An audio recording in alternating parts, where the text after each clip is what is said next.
everyone. My name is Catherine Foster. I'm the Executive Director of the Winston Museum. Hi there. Hi, Yar. How are you? Hello. Hi. How many of you are here for the first time to see a program? Can I see your hands? No? All right. So that's great. We like it when people come back for programs. We are a nonprofit museum, and we focus on the history of Winston-Salem from 1750 to present. And so the way that we often do the present stuff is through our current programming. And so we have the Salon series, and what we do is every quarter we pick a topic to analyze as it relates to Winston-Salem.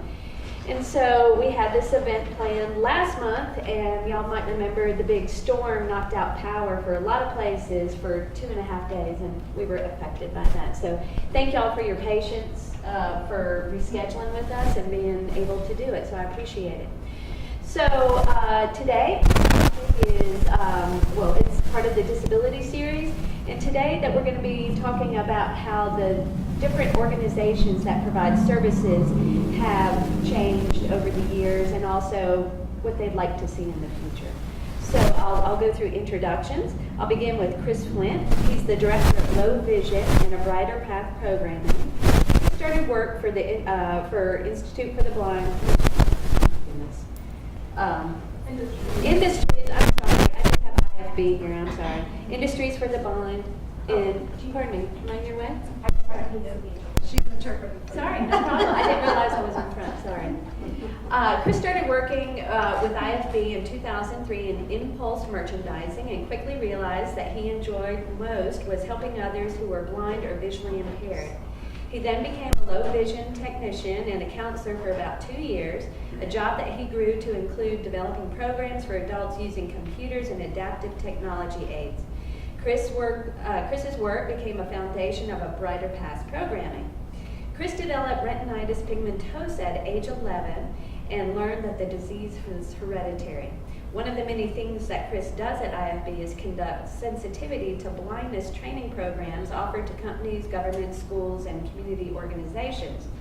These sessions teach people what it's like to be blind in a sighted world, and they are often a transformative experience for the participants. And Chris, I believe that you might have a demonstration for us today, right? Yes, that's Good, that's good. Brian Dooley is a graduate of Guilford College, and he's our facilitator tonight. While earning a degree in history, he won numerous leadership awards and scholarships. He wrote for the Guilfordian and worked as a diversity coordinator. Brian is now a journalist and columnist with Camel City Dispatch and a board member with the Adaptables Center for Independent Living in Winston-Salem. Brian, who has cerebral palsy, is an advocate for people with disabilities. He became an advocate at an early age, earning state and national awards by high school, including the Yes I Can Award in Assistive Technology from the Council of Exceptional Children and the Matthew Grazadisi Achievement Award. How close was I? Pretty close. Grazadisi. All right, Nancy Griffith, right here, has a BA degree in education from the University of North Carolina at Chapel Hill and an MA in public administration from Appalachian State University. Her work experience includes serving as executive director of Community Alliance for Education, the acting CEO for Forsyth Initiative of Residential Self-Help Treatment, and development manager for Bell Canto Company.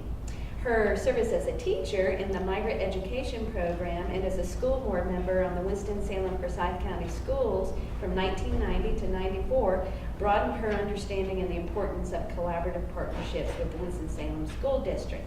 So thank you for being here. Gina Miller has been a resident of Winston-Salem her entire life. She joined the Enrichment Center family over 14 years ago as a support staff, then transitioned into supported employment area, working as lead job developer. In November of 2015, she moved into the role of development director. Away from work, she co-chairs the No Limits 2 Social for Adults with Disabilities and is a certified Special Olympics coach in equestrian and cheerleading. This is great. Her cheerleading squad, the EC Stars, has won first place in the division in a national championship for the last 3 years and brought home the gold medal in the North Carolina Special Olympics tournament. That's a lot of fun. All right, two more. Bear with us here. Christina Moore here has been with the Adaptables Center for Independent Living since 2009 as a project leader. She identifies the importance of being an advocate for our community, including promoting disability awareness, youth involvement, and her own identity as a deaf person. She understands the multitude of challenges we face on a daily basis in the community. Christina is passionate about making big change for policies, and she has a strong incentive and influence for being an advocate, leader, and role model. Thank you.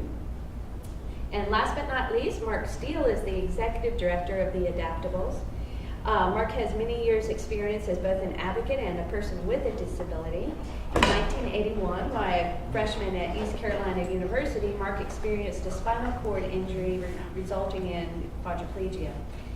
Mark returned to college at ECU and obtained his Master's of Science degree in Rehabilitation Counseling in '93.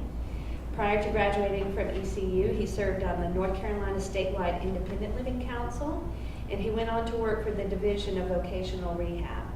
In 2014, Mark accepted the position as Executive Director for the Adaptables Center for Independent Living, and he is the active member of several disability advocacy groups.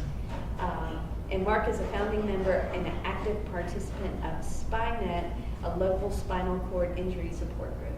So I thank you, all of you, for being here. I'm going to turn it over to Brian, and let's get going. Thank you. Maybe I should quickly explain how this is going to work.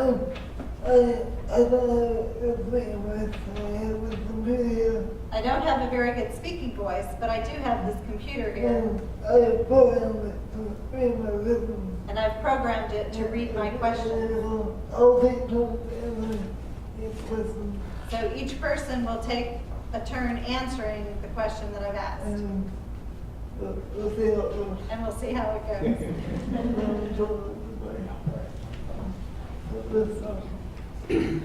What is the mission of your organization? And who's going to be asking me? Who wants to start? I will. Okay, same time. He's got one, thank you. Okay. Can you hear me now? The Adaptable, and I want to read this to you, make sure you get it right. I can give you my words, but I'll read our official mission statement. Is to support the independence of people with disabilities through consumer empowerment and community education. And those words, consumer empowerment, mean a lot to those of us in the independent living world, so we can discuss that further. But that's our official mission. Okay, I'm going to read ours as well. Our mission at the Enrichment Center is to empower and enrich adults with intellectual and developmental disabilities, enabling them to grow as individuals, live with dignity, and have choices in how they fulfill their lives. And I think we do that pretty well at the Enrichment Center.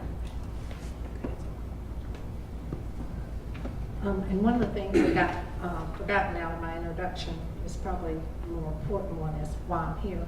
I'm the executive director of the Centers for Exceptional Children, and which encompasses the Children's Center, the Special Children's School, and Family Support Network. So that's why I'm here.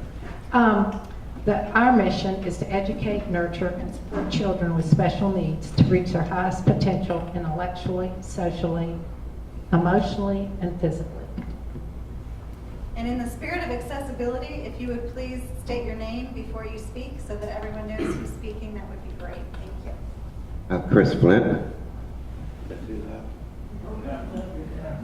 Our mission at Winston-Salem Industries for the Blind, which I'll refer to as IFB from now on, is to provide employment, training, and services for persons who are blind and visually impaired, and we believe that they have the right to do so.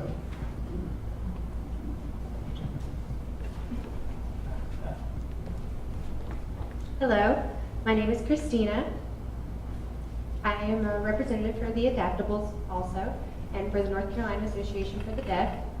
Since Mark shared the mission statement for the Adaptables, I'm going to share the information for the North Carolina Association for the Deaf. It's to support all deaf and hard of hearing, even deaf-blind individuals with communication access and equal rights here in North Carolina. Thank you. Maybe this is an opportunity to ask you what the consumer wants. Maybe this is a good time to ask you, but what is a consumer, Mark? Can you look more about Can you that? talk more about that? This is Mark. In our world, a consumer is an individual with a disability that seeks our services. And that's, in a nutshell, that's what a consumer is. We don't call them clients, or that is a word that has been used in the independent living movement since it started in the late 60s and early 70s. And so, no further explanation unless anybody has any questions. But yeah, an individual that is seeking our services, that needs our services. Thank you. How has your mission changed since the inception of your organization? This is Mark. And yeah, I've only been with the organization less than 2 years, so it hasn't changed since I've been there. And I really don't know if I can recall what the early mission was. The Adaptables started out as a cross-disability socialization organization. They would meet at a church on Country Club Road. All individuals with a disability were invited to come, and it was basically a socialization event and to share information and resources in the community. And they operated that way for about a dozen years. And then there was some funding available through the Department of Education at the federal level to expand centers across the country. And the organization, in order to be a center, you have to be a grassroots advocacy organization and a 501c3 nonprofit, and the Adaptables were that. And so they applied to get federal funding to become a center for independent living, and they were granted the funding. And so since 2002 or 3, they've been operating as an official center for independent living.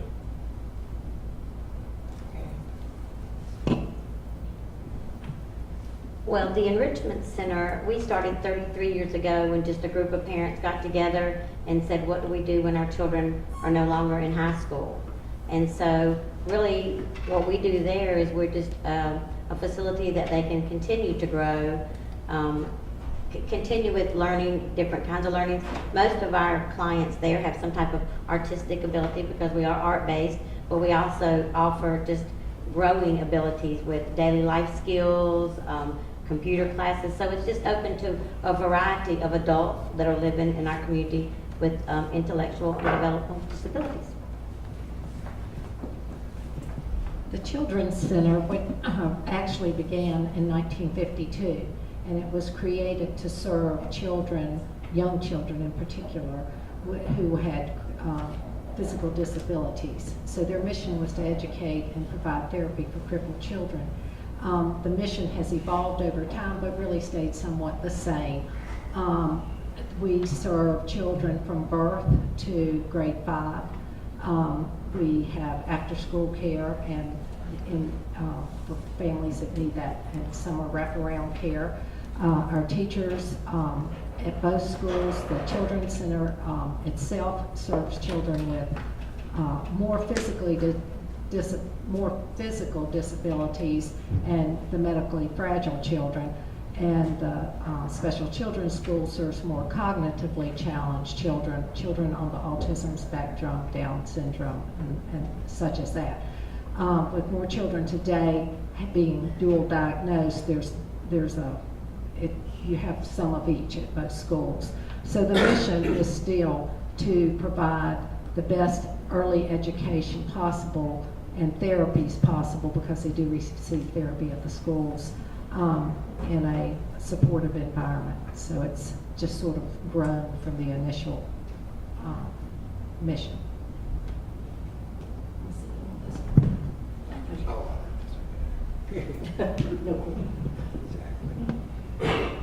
We were started 80 years ago. Can you guess what year that was? 1936. That's because you worked there.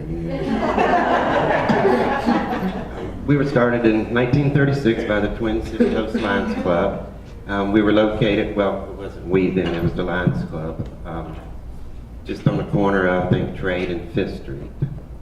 And at some point during the 70s or the early 60s, we moved under the Goodwill umbrella. And then in the early 80s, we became our own entity, Winston-Salem Industries for the Blind. And until 2004, we were strictly for employment for persons who are blind and visually impaired. And as of 2004, we've added services and training. And later I can get into more of the services and what we do for training.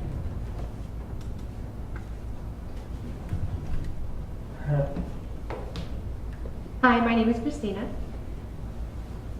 With the North Carolina Association for the Deaf, we started over 100 years ago, but we started with a local chapter in Winston-Salem. That was the local region chapter, and the goal was to have more education and equal communication for deaf, hard of hearing, deaf, blind.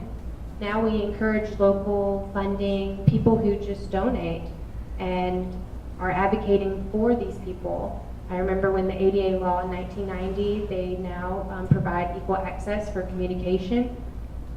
And that's really how we started with our organization. That association is just by a local chapter here in Winston-Salem. That's sort of where the history unfolded. Thank you all.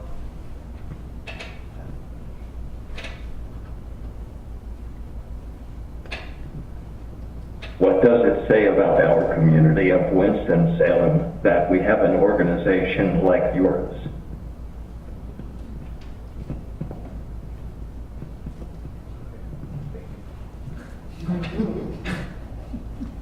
I think it says that as a whole, our community, with all these agencies, it's very obvious that our community is very supportive. I've actually been in groups before and heard people say that they moved to this area because our services are great. So I think that speaks great volume that we have great support.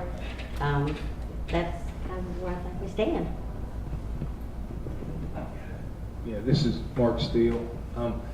I think it's the Adaptables, the way they were started, it was actually by some individuals that moved to this area from out west, and there was not an organization like this here, and they were from Arizona and Southern California, and their kids came here to go to school at the School of the Arts, and they decided to start this organization. And the name of the Adaptables was a play on the Americans with Disabilities Act, which had just recently been passed. And so that's kind of where the name came from. But the fact that this organization has grown so much and is so, we cover 6 counties, it shows the testament to the people here and the need for the services in the community. There's other areas of the state that do not have a center for independent living, and it's really a shame because it needs to come, as I said earlier, it comes from a grassroots organization of just like-minded people who want to get services to individuals with disabilities. We serve all disabilities in all ages, and it shows that this is I think those of us up here on the stage, and you know that this area is a very caring community, and nonprofits have a big impact in this area, and so that's part of the reason that the Adaptables have grown so much in this area.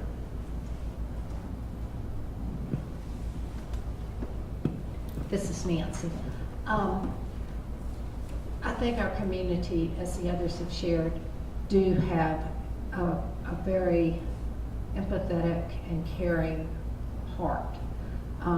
The Children's Center, because I'm still talking about, the Centers for Exceptional Children is a nonprofit umbrella over the 2 schools, and we've been merged since 2010. But the Children's Center that actually began in 1952, I'm always amazed, was started by 3 men in our community: Bill Womble, an attorney and legislator; Emil Schaffner, who was a businessman; and Dr. Portland Davis, who was a neurosurgeon. They began the centers based on needs of some people in the community. They were in their early 30s. I think it is amazing that with their busy careers that they did this. So it just shows you, I think, that whole feeling of the community coming to address special needs has been here for quite some time.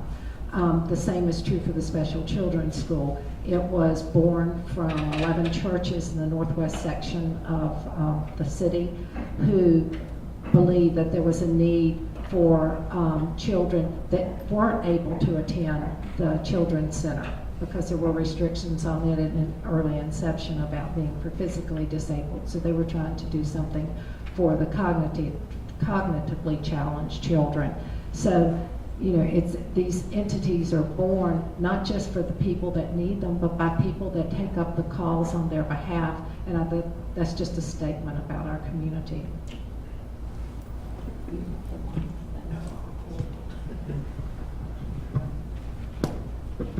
This is Chris. 20 years ago, we had about 80 blind and visually impaired employees, and now we're up over 450. We are the largest employer of the blind and visually impaired in the United States. That may be worldwide, we just don't have worldwide statistics for that report. But we have a facility here in Winston, which is located at 7730 North Point Drive behind the Chrysler Jeep dealership. We also have a facility in Asheville with about 60 folks there who are blind and visually impaired. 2 years ago, we acquired the Arkansas Lighthouse for the Blind, probably about 60 or 65 visually impaired working there. We also have VA sites where we work in the for the optical part of the VA. Is there a hair on this? I'm sorry. We make prescription eyewear for the veterans. So we're in about 37, 38 VA hospitals now. And within those sites, we do try to put in folks who are blind and visually impaired. We also have what's called base supply centers, and they're like little mini office depots at government installations. That could be a military base, or it could be like in DC, Census, Treasury, USDA. We probably have about 21, 22 of those now. And our reach is from Guantanamo Bay all the way up to Buffalo. And we have a new program we started last year called Service Contracts, which is blind and visually impaired working at call centers around the country, as well as starting work from home. So again, that's over right around 450 blind and visually impaired that we are serving. And I also want to note that most facilities run about a 1-to-1 ratio of blind and visually impaired to sighted. So very inclusive organization.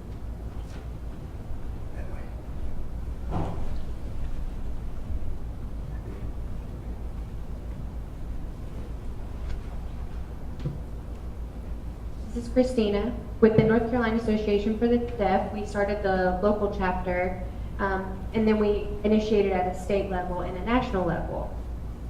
We really focus on communication accessibility and making sure that we are all accessible with sign language interpreters, making sure we have closed captioning and subtitles, making sure we have video phones that have interpreters on the screen that we're having access to, phone, text messaging, emails, all types of things. We focus on the needs of deaf, hard of hearing, deaf, blind, and that's what makes us different. We're one of the different organizations with a concentration like this, and it really helps us and other disability organizations have accessibility as well. It's not only deaf or hard of hearing and deaf blind, we really want to collaborate with other organizations and really make a difference in the entire community.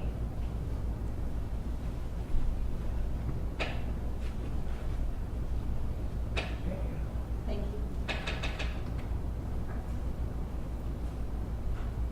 Describe some local advocacy priorities of the organization.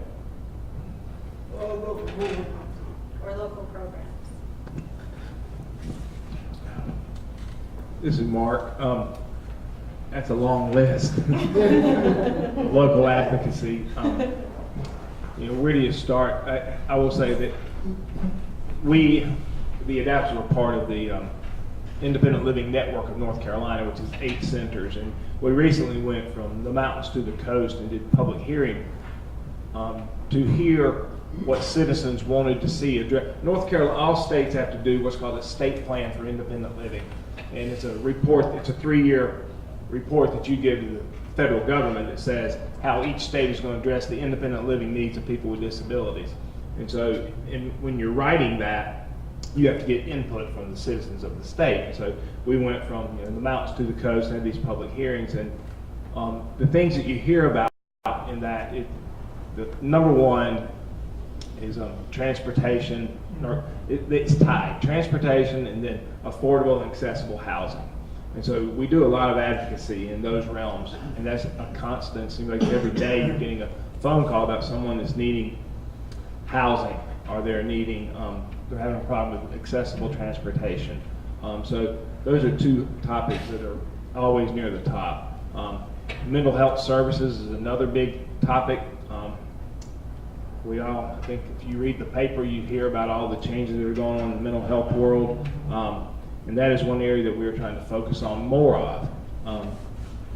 Locally, we do a lot of advocacy with the school systems also. We have some programs in the high schools and with elementary schools where we're teaching children that have disabilities how to understand their disabilities, what their limitations are, how to advocate for themselves. Teaching kids that once they leave the school system, they're no longer entitled to services, that they need to know the difference about how to be eligible for services and what the resources are. I would say those are the biggest items that we're hitting on right now. Hi, this is Gina. I guess our perspective is a little different because most of what we do is within the walls of the Enrichment Center. But, of course, our goal is to advocate and to teach them to advocate for themselves. I think we see that strongness in our supportive employment. We deal with a different population. They come in, they're looking for jobs. So there's times when we actually, once we've placed them, we're still involved in possibly a goal of moving forward with our long-term job supports, helping them move into apartments, assisting them in other ways. I know through the Enrichment Center and our Employment Gateway, we've got together with you guys with a couple people that we've crossed paths where they've actually been served by Adaptables and then they've crossed over to us. So I think we're real strong at the Enrichment Center to teach the people there to advocate about themselves. Choices is what it's about. Nancy here. We teach parents to advocate for their children. And the Family Support Network is one big vehicle for that. They teach parents how to plan for their children's financial futures, to access the things in the community, other parents that will make that transition for each child, for the child at each stage of their development. The family is really strong and crucial to children with special needs. And so they're preparing they need to advocate on how to effectively go to IEP meetings, how to access the services that are needed. It's a pretty complicated process that families have to go through to be advocates for their children. We also advocate for children, for education at the state level, the need to continue to have funding at that level, Medicaid funding. It's a lot of support that's required to educate the children. If there's a lot of support that's needed to advocate for the child and their family. So we do local advocacy work, and we try to expand that work up to the state level as the funding trickles back down our way.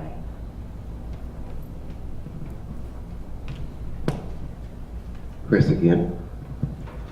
One of our biggest challenges, is, as Mark said, was about transportation. With our employees, we run buses to Wilkes, to Lexington, Thomasville, High Point, Greensboro. So we got a pretty far reach to get folks in here.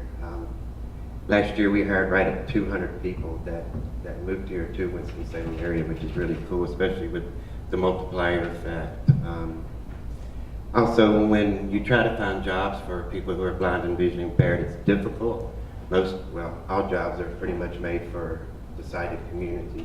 So we take a job and convert it from sighted to what we call blind friendly. So we're able to work so we can learn skills. We don't have to stay at IFB. We can go to any other business. We have textile workers that are perfectly capable of working at Sara Lee or Haynes. And that's what we try to do, is to give folks those skills.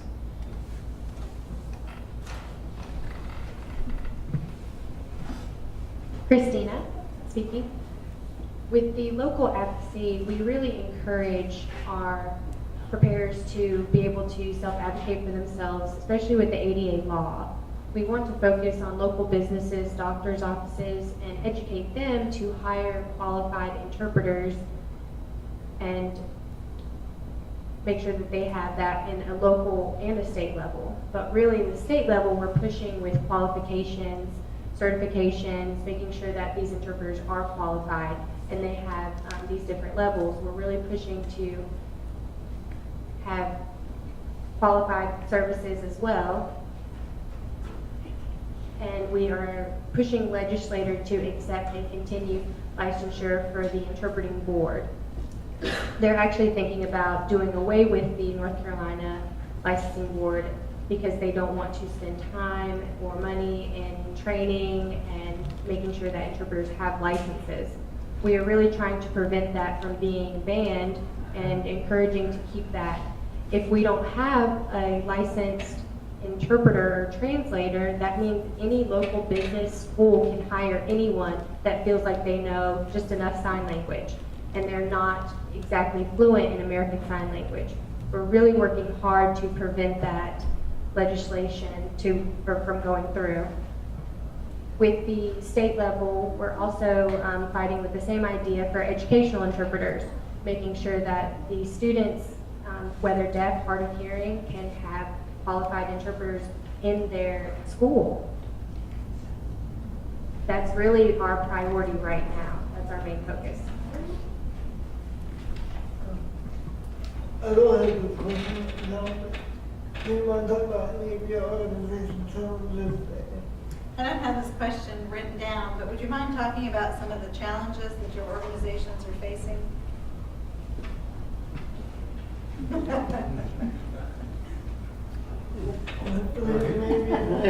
I guess probably funding. And That should be, Brian would like to add, and more importantly, how the community may help to address those challenges. Funding. of course, I think we'd all agree, funding. For us, we've not seen an increase in some of our state funding in over 10 years. Yet there's no cut on the things that, in order to continue to provide quality services, then our costs are only increasing to have skilled workers and teachers and caretakers, so funding. And at this point, we're just really getting very creative. We're looking at different ways, it's a new generation. It's odd when I go to something and people, they're like, a lot of it's all social media, and it's a new thing. So we're looking at some creative things. We need money. I will double that. Yeah, funding. The centers across North Carolina, we get zero money from the state legislatures. We are doing what we can in our center to meet with our representatives to let them know. There is the funding that we do get from all the centers is at the federal level, and as of last year, each of the centers in North Carolina received about a $30,000 cut. That is at least a full-time position in our office, so we're working hard to make up that, and it looks like it's going to be an ongoing issue. So funding is always, it's big. One of the other barriers that we face is, I think everyone would agree with this, is that, we've talked about the ADA and accessibility, and there's a lot of physical access, but you still face attitudinal barriers with individuals and how they see people with disabilities. That's a big hurdle that we need to work towards overcoming. And they've touched on up here is the employment. It's much easier for someone, the way the quote unquote system is set up, is kind of rigged against people going to work and the possibility of losing their benefits. So that's another huge issue that needs addressing. I mean, there's a long list of them that we need help with. And so how the community can help is we're a 501c3 nonprofit, so we do take donations, and you can count that off on your taxes. And then we gladly work with volunteers too. If you want to get involved and help with advocacy, we will talk with you about that. This is Nancy. Well, we're right up there with them funding. That is a huge issue. It's always been an issue. We are blessed that part of our delivery system is through the school system, but our infant toddler, which is birth to 3 program, the state provides no funding for, so consequently the school system provides no funding for. And it's really important to, when we can, to reach these children at the earliest age. You can make some of the greatest impact when their needs are being addressed early on. We have been blessed in the past to be one of the largest recipients of United Way funding. We also now are one of the ones taking the biggest cut. So we are really challenged in that regard. We've had Centerpoint funding in the past and Smart Start, and for various reasons that money has been compromised because their money funding has been compromised from the state. So we're really at a real crossroads in determining how to move forward to make a really large gap in our funding. We write grants, we have fundraisers, we seek donor support, but it's like everyone here, we're all after the same dollars in a matter of speaking. So, we're friendly competitors, but we're all trying to help provide services for those in our community who are most challenged. And so, everybody trying to, give what you can and encourage others about the work that not only that my organization does, but everybody here at the state, on the stage with me does. The other thing is, because we do receive, we are a school, both of ours are schools, in addition to that, is to write your legislators and lobby your legislators for the need not to continue to cut funding in education. It affects our whole community, not just the special needs community, but the typical community as well. Mental health has been cut back, and so there's these issues that serve the vulnerable, and we really need, advocacy at that point.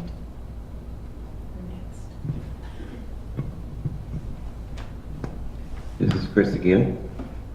We also, our services side is, we only provide services by the amount of funding we have, which is by grants and individual donors as well as corporate donors. So anything on the service side, we have to raise money to provide that service. Manufacturing side is its own separate line, and just last year we had over 134 million in sales. So that side of the business can support itself, but it's the service side, and another challenge we have is just awareness of what it's like to be a blind person, or a person who's blind, I should say. And that's when we start programs going out into the community with what we call Blind Side. We can come to an organization such as doctor's offices or hotels, and we do sensitivity to blindness with them. We blindfold them so they know what it's like to be blind, and then they'll act as a patient or guest and go through the check-in process in the hotel or in the doctor's office.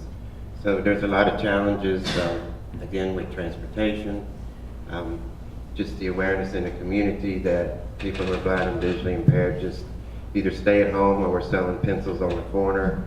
The traditional perception, which is not true anymore. For a company to do $134 million in sales, with 75% of that labor being done by employees who are blind, visually impaired, says something. From the community, not many people know we exist. How many in this room other than employees know of IFB? You're going to have to clap. Yeah. Thank you. And Mark, as soon as Google gets the Google card done, we're going to start an Uber service. There you go. Thank you.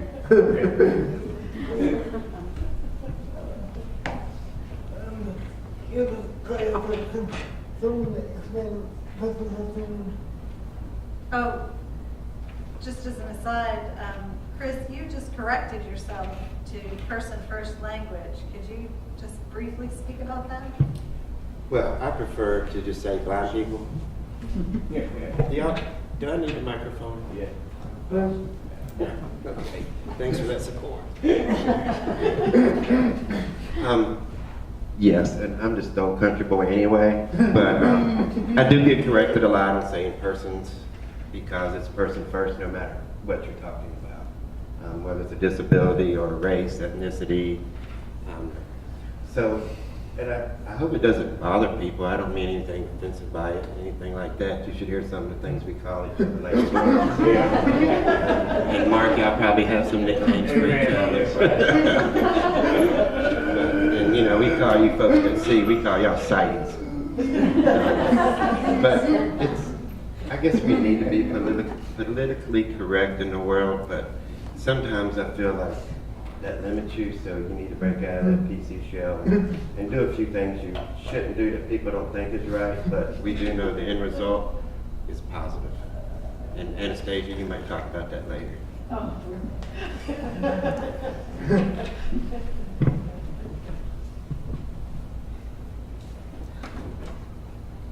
I believe in people first language.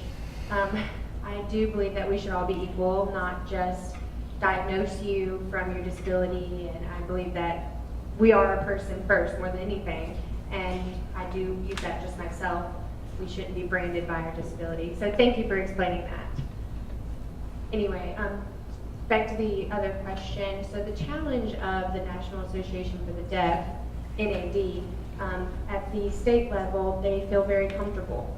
They are not aware, and they are not assertive with at the state level, and we need to take more responsibility to be more proactive.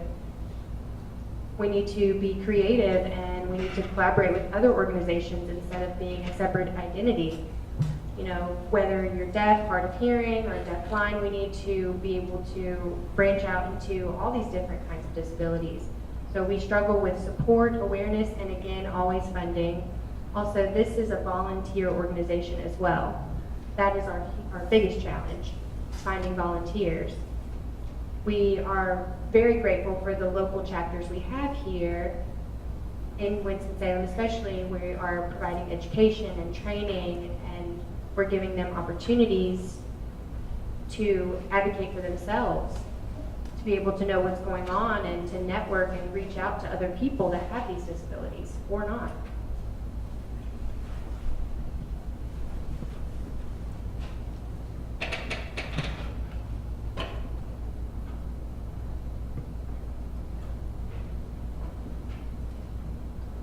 There are some changes in the community that your organization has helped create. I don't know if I understood that. That's what things that your organization has brought about.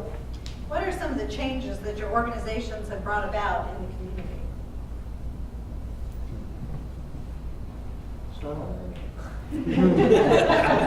Christina gets to start.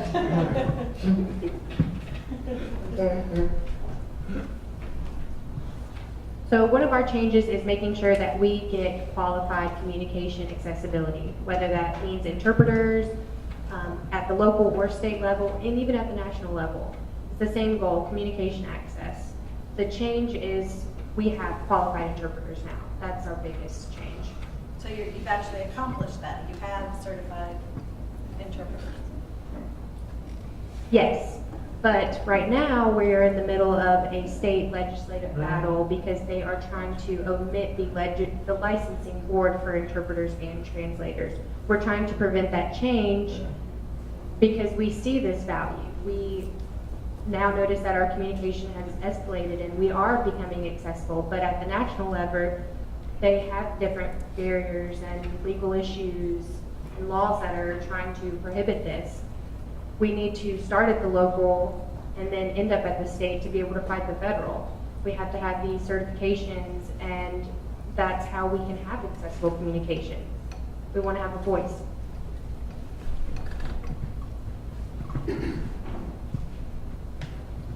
Hello again. Some of the services we provide, such as our first service out into the public was the Low Vision Center, which opened in 2004. And the Low Vision Center is for a person to come to us after the eye doctor has said, there's nothing else I can do for you, whether it's through stronger prescription or surgery. And a lot of the folks in here probably are related to someone that has macular degeneration, which is one of the #1 eye conditions that Americans are facing now. We're able to help these folks with what's called CCTVs or video magnifiers. That's where you put whatever you want to read under a screen. The camera shines down, puts it up on a TV screen. Also work with magnifiers and talking products, large print products, as well as working with strategies. Like one time a fella came in and he said, I really can't see the TV like I used to. And we asked him, well, how's your room laid out? He goes, well, I'm in a great room, the TV's 18 feet away. So, a strategy was move closer to the TV. Sometimes it's very simple, just putting a dot on your stove, but let you know if it's high, low, or medium. Another service we provide is called Voice of Vision, and that is for people, well, blind or visually impaired, that want to see plays. Some folks have lost their sight over time, so they don't enjoy going to plays anymore, but what we provide is a descriptive of the play itself. We're doing about 15 a year now, and we do a lot of work with, I think, Triad Alliance is their name. I'm sorry, Theater Alliance, thank you. And a couple of theaters as well. Also, we'll be describing one of the movies this year during the River Run. Other services we provide, I touched on one that was sensitivity to blindness or the blind side, where we go out into the public area. We do schools, and we do the public school system because typically there's 1 or 2 kids there of a certain grade level that are visually impaired. So we go into the classroom and we'll set up stations, braille activity, guide dog etiquette, blindfold walking under the cane, a couple of videos we show, assistive technology. So a bunch of things there that creates awareness. And while I'm talking about awareness, we have some blindfolds out in the audience. And I'd like to challenge each of you to put the blindfold on for the rest of the show. And remember, you can take it off. Some of us don't. So is anybody up to the challenge? Brian can't because he has to see it.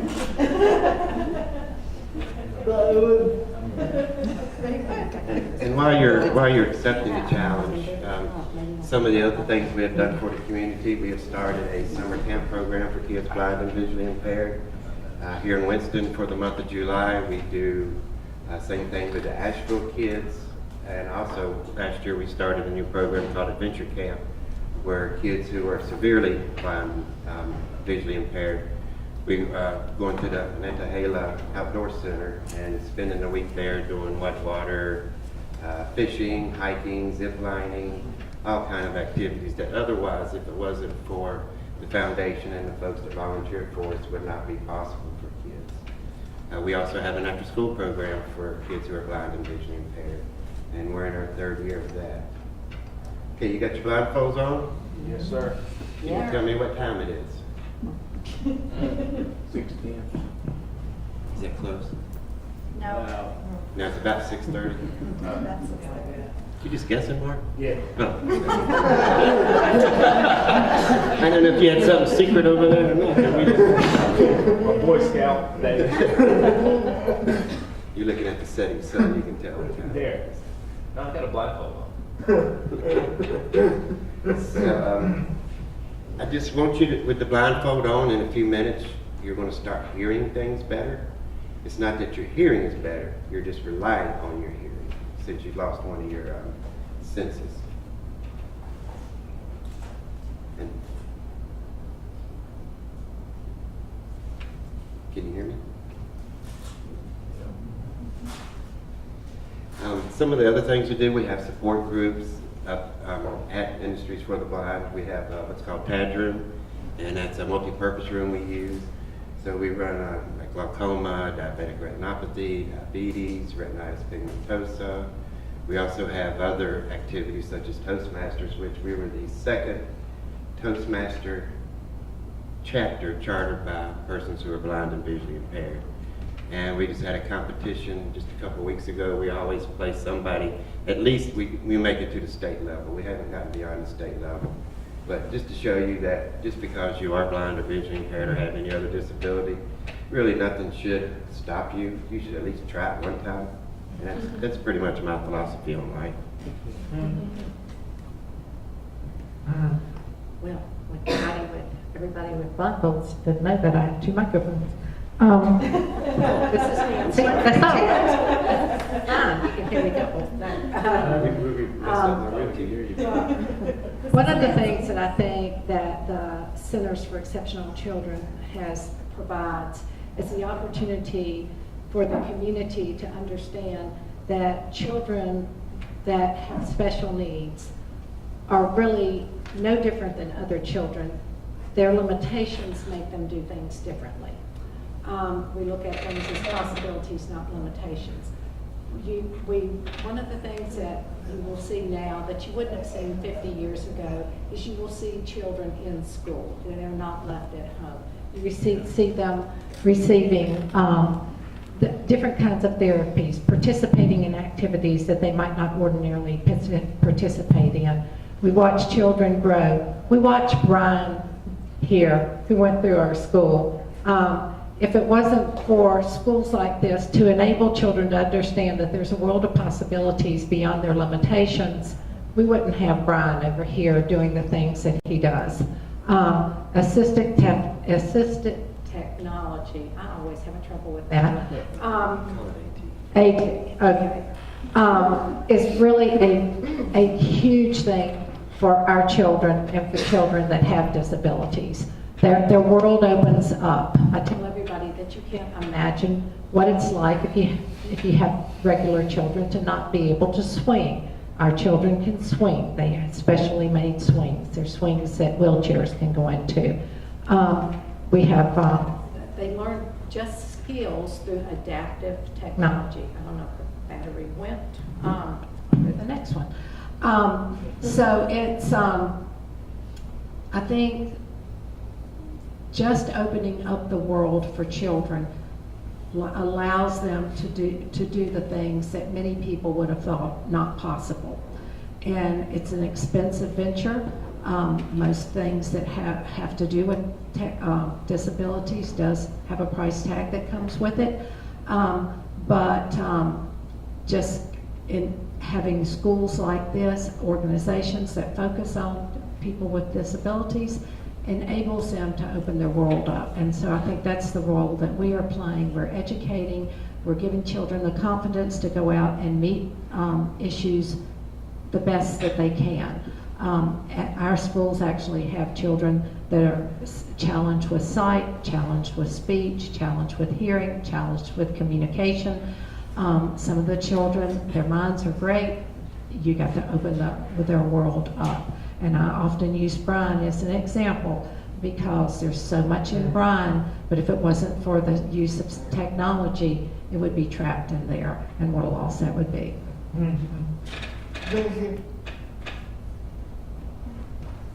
To the right. I have a blind here. I know she Take your blindfold off. I gotta get my own.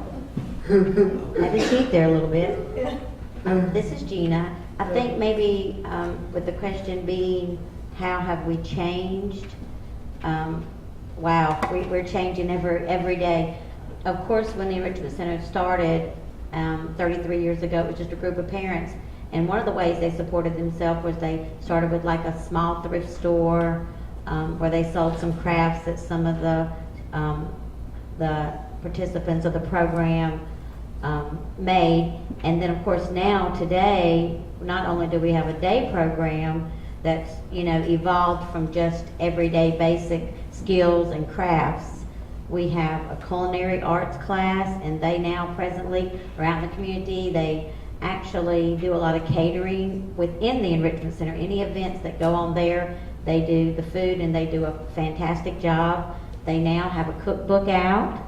At our center, we have some talented artists, and of course now we have the Gateway Gallery, where they are able to have the opportunity to sell their pieces of art and get their art and name out in the community. We also do a lot of bringing in community artists, which makes it very diverse. It's a great opportunity for our people to interact and collaborate with the artists in the area. We, through our Employment Gateway program, which grows, we usually place about 45 people a year in successful employment. Some of those will continue to get supports on like a twice a month basis, and then some of the others maybe, just a phone call, but really that support never ends. We're continuing for there. And then most recent, we have our My Turn program, which serves two purposes for the Enrichment Center. We've learned to do it so well. Our greatest, I guess, obstacle is our wait list. We are out talking good things about our program and so proud of it, but those children that are coming out of school, we have, of course, one of my colleagues is here, Paul could probably give you these numbers better than me, but I think a 5 to 7 year wait list, and that's not even counting the state funded people, that it's much longer than that. So the need is great. So what we did was we started a program called My Turn, and we've transitioned some of the older adults that are living with lifelong disabilities over into that program, and it speaks exactly what it is, My Turn. They're able to go in, and it's more like a retirement setting. They can do Wii bowling, do crafts, watch TV, just relax. And I think the whole purpose of that program is retaining and continuing to keep them out in the community. They have a lot of collaboration in the community, where they even have a group of children that come over from Amos Cottage once a month. We were going there to visit with the kids at Amos Cottage, but then we found out all their furniture is children furniture, so our seniors had a problem with that, so now they come to us. But it's amazing to see maybe a child that doesn't interact at all, that has severe schizophrenia. The minute that child gets there, goes to this one particular aging adult that's in our program, and they read to each other. So it's been a great thing. So a lot of things have changed in the Enrichment Center over the past few years, and it's for good things. Okay, I'm gonna hand it Look at you looking under that blindfold. on. Yes, I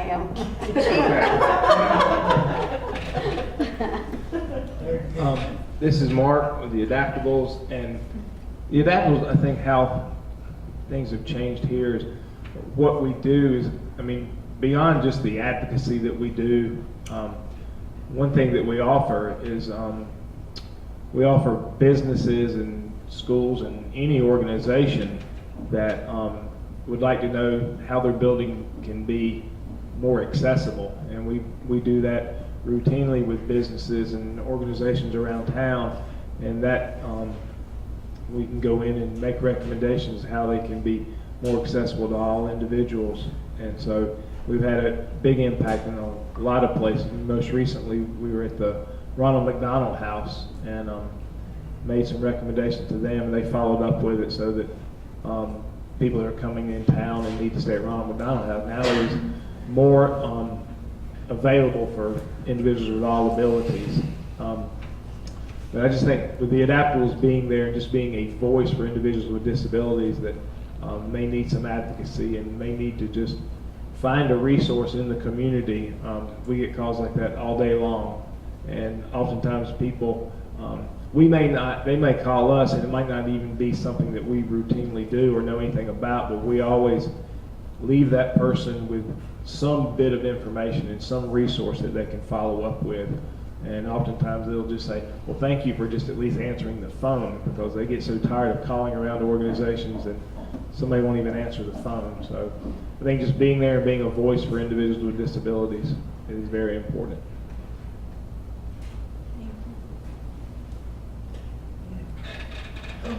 Unfortunately, I have a whole salon that was people, so I don't think this person and have a person.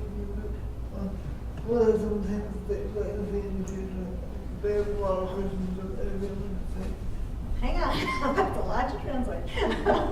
Unfortunately, we don't have the third salon to talk about the future, so we'd like to have this last question be, what do we need to see and what do we want to see for the future? And I realize that's a very broad question, but now's your chance. What do you want the future to look like? This is Mark. I'd say we could ramp the whole world. Ramp the whole world. Yeah. Yeah, get rid of curves and steps. Yeah. That is a good question, Brian. I mean, it's where do you begin? I think the whole what I said earlier about improving individuals' attitudes, if you knocking down those attitudinal barriers, is huge. And I think that employment, all the things I said earlier, the obstacles, if we could start chipping those away, I think, I don't want to get too far off base, but we could institute term limits on politicians. That would help. Friends speaks my mind. So there's a lot that needs addressing in this country and locally, and so we will try to focus just on what we can do locally and in North Carolina. I'll just go back and just say ramp the world, and I'll let someone else talk. Okay, you can hand it to me. Yes. Got it? Yep. Okay, this is Gina. Well, I think our main goal is to get rid of our wait list. How we're going to do that, I think when we all come together in our management meetings and so forth, we know with funding and things being changed in the education end of it and in so many other places, the Enrichment Center probably will not look like it looks today in 5 years. What it'll look like, we don't know, but it may be a goal that we have to take those that, have the ability to be more included in the community, to be more, independently living or, outside of the center, to open up spaces for those that, need to come in. But I guess our big goal is just to get that wait list down. That's our most important goal. And to continue to provide the quality services that we have for so many years. This is Nancy. It's kind of hard to envision the future for our children, but one of the things that I think we have watched change and will make a difference moving forward is the availability, although costly, and I go back to that again, powered chairs, assisted devices that aid in communication, aid in being able to feed oneself, and these types of things. I won't go into them in length, but technology has really opened up the world for many people, but it comes with a price. So I think the future of how the Children's Center and the Special Children's School will look is almost one that you can't envision. But I hope that one of the things that will happen regardless is that people will see beyond the obvious. You look at some of the children and then they grow into adults. And I think people look at limitations and not possibilities. So I hope that changes as time goes on. And I think all of the people here together working and advocating and trying to change attitudes will help with that. But I think we'll see a world where there's, in the future, more accessibility for our children as they grow into adults.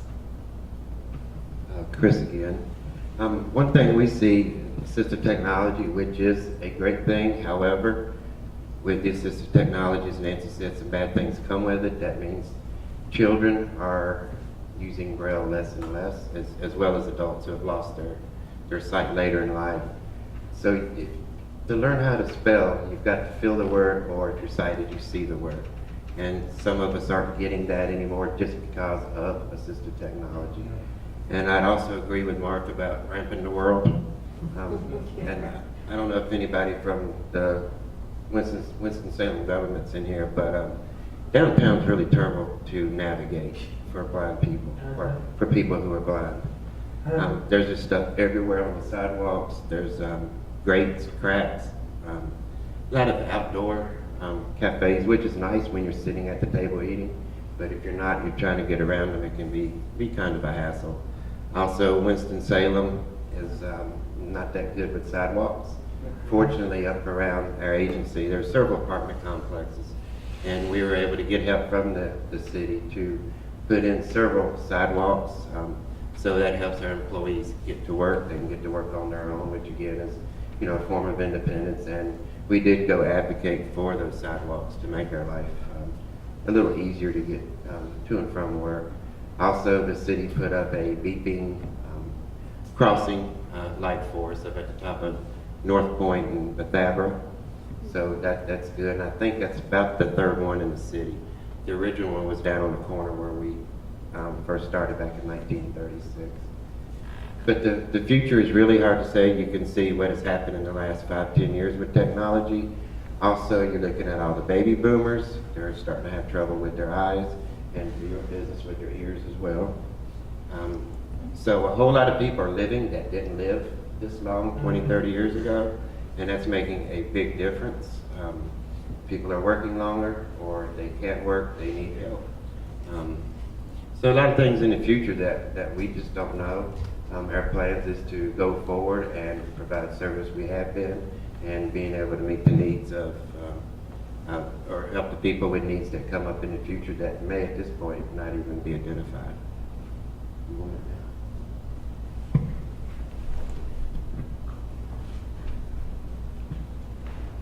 Christina speaking.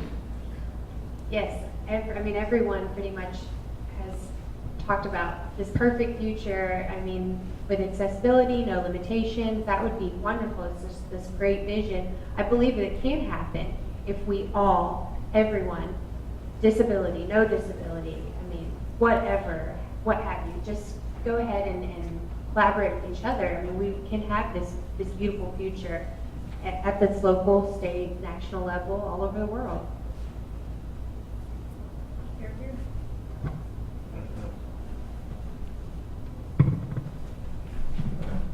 Well, that was my last one. Now the community has opened to me as open. That was my last question. We'd like to offer an opportunity for you to ask questions if you have any. I just wanted to comment to what my colleague Gina was saying with the intellectual disability community. I think we've already reached our apex and we're on the way down. Centerpoint, which provides funding for the IDD population, they have a waiting list. There are only 4 counties out of 100, and their waiting list is 1,500 people long, waiting for services just in this 4-county area.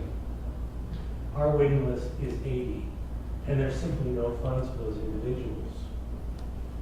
At this time, the state of North Carolina has already passed a law that is going into effect, that within 4 years, services provided for people with IDD will be handled through private organizations.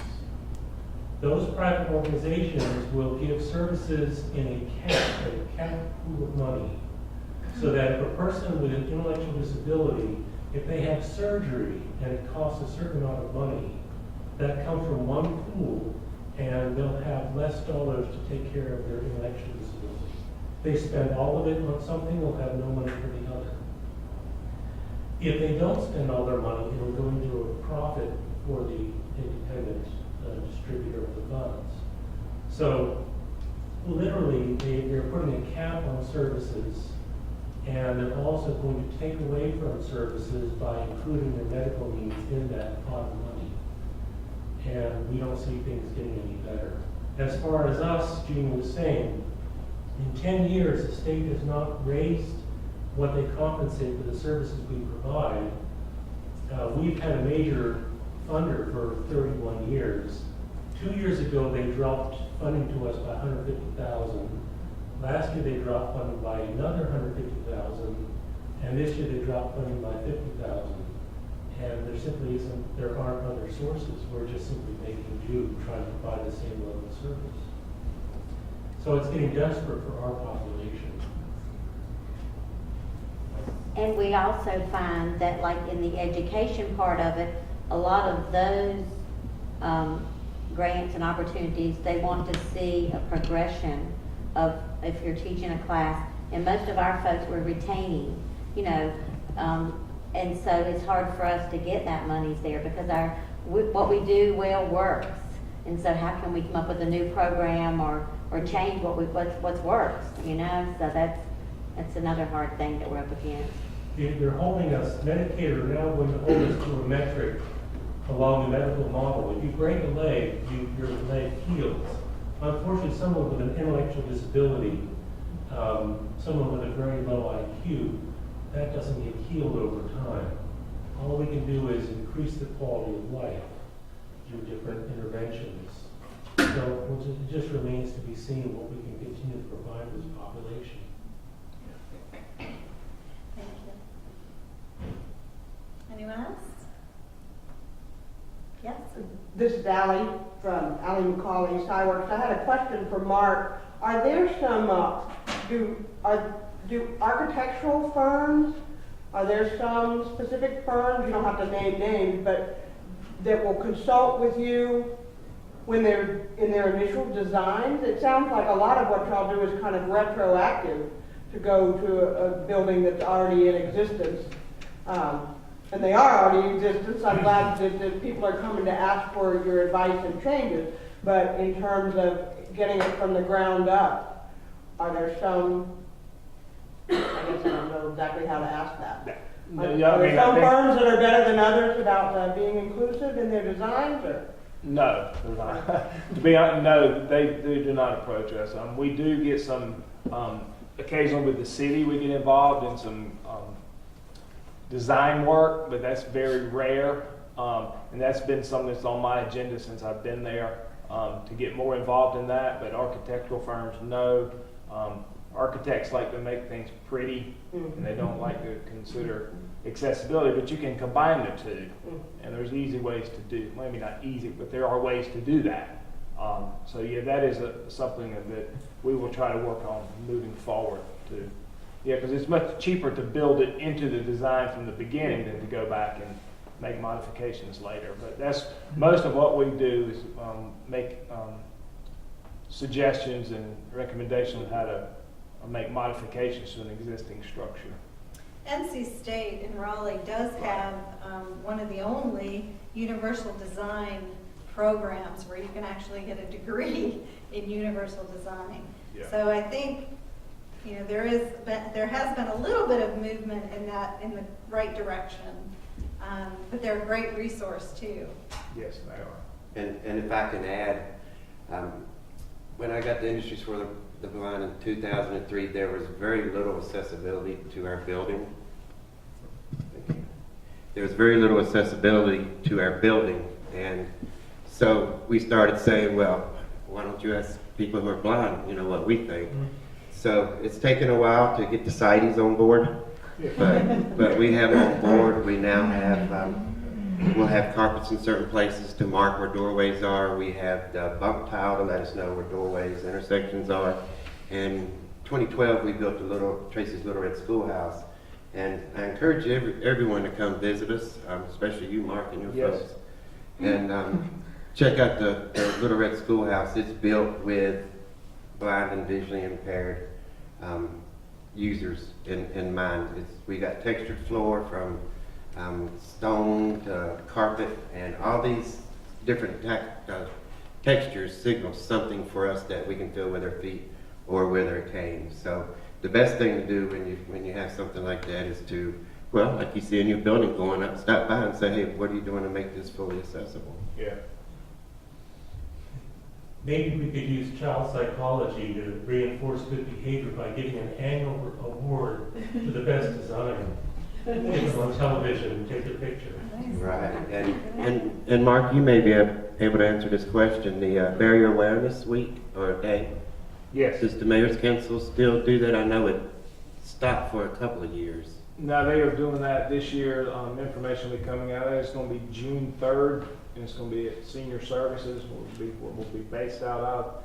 Barrier Awareness Day is an event that the Winston-Salem Mayor's Council for Persons with Disabilities does each year, and it can give you a little idea of what it's like to either have a visual impairment or a mobility impairment. We invite you to come, and we'll put you in a wheelchair or give you a blindfold, or maybe have you simulate hard of hearing or deafness, and send you out to the community and pair you with someone that actually has that disability. That is coming up on June 3rd. Thank you. Well, if we don't have any more questions, I have my stuff here. I have some little party gifts for y'all. Thank you so much for, yes.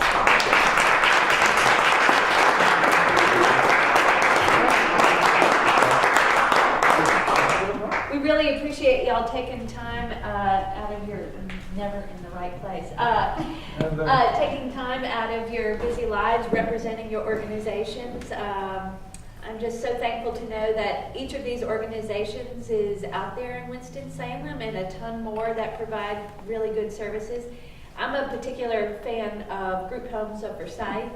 Used to be on their board. And my sister has a traumatic brain injury, and she has received services from so many different organizations, and I'm just thankful. It means a lot.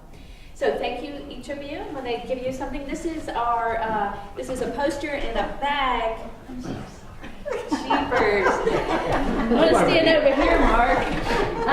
This is a grocery bag with New Winston Museum and our exhibit poster. Nice. Thank you. So you're quite welcome. I lost one in the bag. There you are.